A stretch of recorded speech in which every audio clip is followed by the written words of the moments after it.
नमस्ते दोस्तों, मैं इष्ट ज्योति आज की बात में आप सबका स्वागत करती हूँ। आइए आज की बात कर लेते हैं। आज बड़ा ही अच्छा दिन है, शुभ दिन है, सोमवार का दिन है, सप्ताह का पहला दिन है और सोमवार के दिन शिव जी की पूजा आराधना करते हैं और साथ में आज एकादशी तिथि है। आज विजया एकादशी बनाई जाएगी, उसका व्रत किया जाएगा जिसमें हम विष्णु भगवान की पूजा आराधना करते हैं। तो ओम नमः शिवाय ये मंत्र आपको जाप करना है और उसके साथ में ओम नमो भगवते नारायणाय ऐसा मंत्र जाप कीजिए 11 बार। आपका दिन सफल कीजिए। मैं वास्तु से शुरू करती हूँ। आज की खास बात ले लेंगे और कृष्ण कथा में थोड़े से ज्ञान की बातें करेंगे, तो अंत तक बने रहिए और लाभ उठाइए। वास्तु की बात करें तो बिजनेस में आप काम कर रहे हैं, बिजनेस है लेकिन आपको मुनाफा नहीं मिल रहा है, जितना आप मेहनत कर रहे हैं उतना धन आपको नहीं मिल रहा है, नहीं कमा रहे हैं, तो बिजनेस में वृद्धि, धन वृद्धि के लिए उत्तर पूर्व को ध्यान दें। उत्तर पूर्व में ज़्यादा सामान नहीं रखा हो। उत्तर पूर्व के आपके जो बिजनेस में जो ऑफिस है या दुकान है, उधर उत्तर पूर्व में ज़्यादा सामान नहीं रखा होना चाहिए। उत्तर पूर्व दिशा के हिस्से को कुछ खाली कर दें और सामान के ऑफिस के सामान के दक्षिण पश्चिम में रखें। ऑफिस के दक्षिण पश्चिम में सामान रख दें। ऑफिस में उत्तर और पूर्व की ओर मुख करके बैठें। ये थी वास्तु की बातें। अब योग और तिथि की बात कर लेते हैं। एकादशी तिथि आज दोपहर 1:45 तक रहेगी। आज सुबह 10:05 तक सिद्धि योग रहेगा। सिद्धि पाने और प्रभु का नाम जपने के लिए ये बहुत ही शुभ योग है। आज शाम 6:55 तक पूर्व आषाढ़ नक्षत्र रहेगा। पूर्व आषाढ़ नक्षत्र 20वां नक्षत्र है जिसके स्वामी शुक्राचार्य हैं। इस नक्षत्र में जल की उपासना करना भी बताई गई है, शुभ मानी गई है। आज के दिन जल को व्यर्थ करने से वरुण देव का दोष लगता है, तो जल को व्यर्थ नहीं कीजिए। और आपका अगर टैप वगैरह नल वगैरह खराब है तो उससे तुरंत ही बदली कर दीजिए और उसको दुरुस्त कर दीजिए। पूर्वाषाढ़ नक्षत्र की राशि धनु है और इसका प्रतीक चिन्ह हाथ के पंखे को माना गया है। इसका संबंध जलवेतस के पेड़ से बताया गया है, यानी केन हम इंग्लिश में कहते हैं। जलवेतस की उपासना करनी चाहिए और केन के पेड़ या लकड़ी को कोई क्षति न पहुंचाएं और न ही इसका प्रयोग करें आज के दिन। और आज की खास बात ले लेंगे। आज विजया एकादशी व्रत है। आज फाल्गुन कृष्ण पक्ष की एकादशी को विजया एकादशी कहा जाता है। आज के दिन व्रत करने से व्यक्ति को हर क्षेत्र में विजय मिलती है, कभी भी हार का सामना नहीं करना पड़ता है। प्रत्येक एकादशी में विष्णु भगवान की पूजा का विधान रहता है। तो आज आपको विद्या यंत्र की स्थापना करनी चाहिए। बना हुआ यंत्र ले आएं या तो खुद ही घर में ही बना सकते हैं। बना हुआ भोजपत्र, अनार की कलम, अष्टगंध से यंत्र बना सकते हैं। नहीं, ये सब सामान नहीं है तो कागज पर लाल स्केच पेन से ही यंत्र बना सकते हैं। यंत्र की पूजा करके स्थापित करें या उसे तावीज में डालकर धारण कर सकते हैं। आज आर्थिक स्थिति को मजबूत करने के लिए विष्णु भगवान को एक गोला अर्पित करें। गोले को घिसकर शक्कर घी मिलाकर बर्फी बना लें। 2 बर्फी गाय को खिलाएं और बाकी परिवार में खिलाएं। गाय को खिलाना चाहिए। गोले में शक्कर घी मिलाकर गाय को खिलाना चाहिए तो आर्थिक स्थिति मजबूत हो जाएगी। विष्णु जी के मंत्र का 108 बार जाप करना चाहिए। कौन सा मंत्र है? ओम नमो भगवते नारायणाय। ऐसा जाप करें तो आपकी जीत सुनिश्चित हो जाएगी। सूजी का हलवा बनाकर हो सके तो केसर डालें उसमें और भगवान विष्णु को हलवे का भोग लगाएं तो आपके रिश्ते जो है मजबूत हो जाएंगे। ईशान कोण में जौ बिछाकर मिट्टी का कलश पानी भरकर रखें। ईशान कोण में जौ बिछाकर मिट्टी का कलश पानी भरकर रखें। थोड़ी सी धूप डालकर कलश को ढक दें। विष्णु भगवान की मूर्ति फिर स्थापित करें और उसकी पूजा करें। मूर्ति सहित कलश को किसी मंदिर में दान कर दें और सारी सामग्री पानी में प्रवाहित करें या पीपल के पास रख दें। तो अगर आपको लगातार हार अगर मिल रही है तो ये सब उपाय करने से आपकी जीत सुनिश्चित होगी। मनचाहा ट्रांसफर अगर चाहिए तो लक्ष्मी नारायण की मूर्ति पीले कपड़े पर स्थापित करके पूजा करें। थाली में आटा, 2 आलू, नमक, चावल रखें। बाद में सभी चीजों ब्राह्मण के घर दे आएं।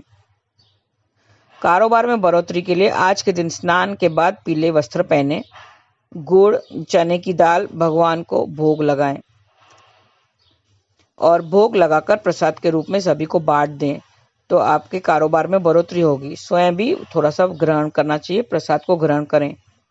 बिजनेस अगर आपके विरोधी बहुत बढ़ गए हैं बिजनेस में तो उन्हें परास्त करने के लिए 5 तुलसी की पत्तियां पर हल्दी का टीका लगाएं और विष्णु भगवान को अर्पित कर दें। मन ही मन भगवान से प्रार्थना भी करें और मंत्र जाप करें। उलझने दूर करने के लिए आज के दिन आपको एकादशी का व्रत करना चाहिए। धूप दीप चंदन से भगवान विष्णु की पूजा करें। स्नान के बाद भगवान विष्णु की पूजा अवश्य करें। श्री विष्णु की पूजा में दक्षिणावर्ती शंख में गंगा जल लें और पूजा के बाद भगवान के चरणों का आशीर्वाद लें। इससे अधूरी इच्छा आपकी है तो वो पूरी हो जाएगी। शंख में रखा गंगा जल प्रसाद ग्रहण करें और आपके रिश्ते, अच्छा रिश्ता अगर चाहिए तो आपके बेटा या बेटी घर में बैठे हुए और रिश्ता नहीं आ रहा है, ढूंढने से भी आपको नहीं मिल रहा है, तो आज केले के पेड़ की पूजा करें। भगवान विष्णु का ध्यान करके गुड़ का भोग लगाएं। केले के तने पर 7 बार सूत लपेटें। बेटी के अच्छे रिश्ते की प्रार्थना करें। बिजनेस में अगर कमाई कम हो रही है तो बढ़ाने के लिए 5 सफेद कौड़ियां लेकर भगवान के सामने रखें और भगवान की पूजा के साथ कौड़ियों की भी पूजा करें। पूजा के बाद कौड़ियां पीले कपड़े में डालकर कैश बॉक्स में रख लें तो आपके बिजनेस में खूब कमाई होगी। ये थी छोटे से उपाय, मैंने भी बता दिए हैं आज। आइए हम विष्णु विजया एकादशी की, हम विष्णु जी की पूजा के निमित्त जो कथा है वो सुन लेते हैं। कथा सुनने से, स्मरण करने से भी आपको पुण्य की प्राप्ति होती है, तो आप ध्यान से सुने। विजया एकादशी पर व्रत रखने वालों के लिए खास नियम होते हैं। सुबह नहाकर साफ कपड़े पहने भगवान विष्णु की मूर्ति के सामने दीपक जलाकर पूजा करें। विजया एकादशी के दिन व्रत रखने से भक्तों को शुभ फल की प्राप्ति होती है। इसके लिए लोग विष्णु जी की पूजा करते हैं। विजया एकादशी जैसे नाम से पता चलता है कि इसमें सब कार्यों में आपको विजय प्राप्त होगी अगर आप व्रत करके पूजा करेंगे तो। विजया एकादशी का व्रत करने से आपको असंभव से दिखने वाले काम भी पूरा करने से भी सफलता मिलती है। अगर आप विजया एकादशी का व्रत करते हैं तो आपके लिए इस कथा का पाठ करना बहुत ही जरूरी माना जाता है। आइए हम पद्म पुराण में दी गई विजया एकादशी के व्रत की कथा हम विस्तार से सुन लेते हैं। युधिष्ठिर ने पूछा, वासुदेव, फाल्गुन के कृष्ण पक्ष में किस नाम की एकादशी होती है? कृपा करके बताएं। भगवान श्री कृष्ण बोले, युधिष्ठिर, एक बार नारद जी ने कमल के आसन पर विराजमान होने वाले ब्रह्मा जी से प्रश्न किया, सुरश्रेष्ठ, फाल्गुन में के कृष्ण पक्ष के जो विजया नाम की एकादशी होती है, कृपा करके उसके पूर्ण का वर्णन कीजिए।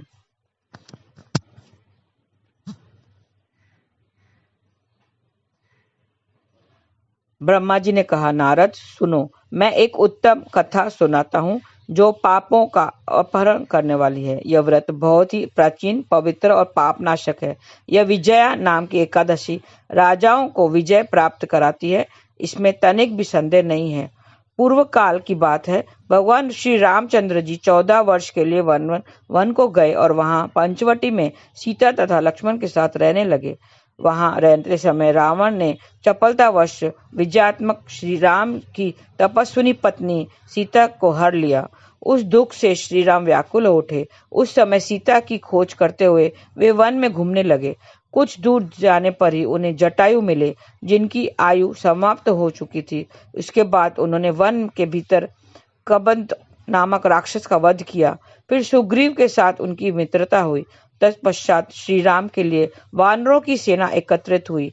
हनुमान जी ने लंका के उद्यान में जाकर सीता जी का दर्शन किए और उन्हें श्री राम के चिन्ह स्वरूप मुद्रिका प्रदान की। यह उन्होंने महान पुरुषार्थ का काम किया था। वहां से लौटकर वे श्री रामचंद्र से मिले और लंका का सारा समाचार उनसे निवेदन किया।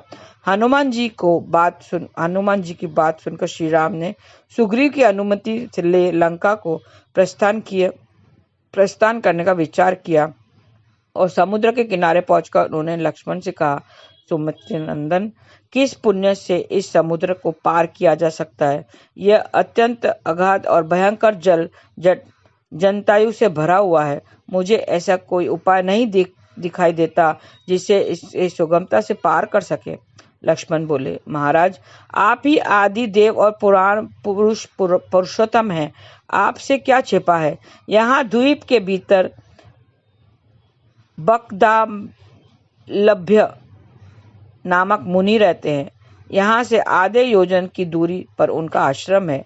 रघुनंदन उन प्राचीन मुनीश्वर के पास जाकर उन्हीं से इसका उपाय पूछेंगे। लक्ष्मण की यह अत्यंत सुंदर बात सुनकर श्री रामचंद्र जी मुनि से मिलने के लिए गए। वहां पहुंचकर उन्होंने मस्तक झुकाकर मुनि को प्रणाम किया। मुनि उनको देखते ही पहचान गए कि ये पुरुषोत्तम श्री राम है, जो किसी कारणवश मानव शरीर में अवतीर्ण हुए हैं। उनके आने से महर्षि को बड़ी प्रसन्नता हुई। उन्होंने पूछा, श्री राम, आपका कैसा ये आगमन हुआ है? श्री राम बोले, ब्राह्मण, आपकी कृपा से लंका को जीतने के लिए सेना के साथ समुद्र के किनारे आया हूँ। मुनि श्रेष्ठ, अब जिस प्रकार समुद्र पार किया जा सके वह उपाय बताइए, मुझ पर कृपा कीजिए। तो मुनि श्रेष्ठ ने कहा, श्री राम, फाल्गुन के कृष्ण पक्ष में जो विजया नामक एकादशी होती है, उसका व्रत करने से आपकी विजय होगी। निश्चय ही आप अपने वानर सेना के साथ समुद्र के पार कर लेंगे। राजन, अब इस व्रत को फलदायक विधि से सुनिए। दशमी का दिन आने पर एक कलश स्थापित करें। वह सोने, चांदी, तांबा तथा मिट्टी का भी हो सकता है। उस कलश को जल से भरकर उसमें पल्लव डाल दें। उसके ऊपर भगवान नारायण के स्वर्णमय विग्रह की स्थापना करें। फिर एकादशी के दिन प्रातःकाल स्नान करें और कलश को पुनः स्थिरता पूर्वक स्थापित करें। माला, चंदन, सुपारी तथा नारियल आदि के द्वारा विशेष रूप से उसका पूजन करें।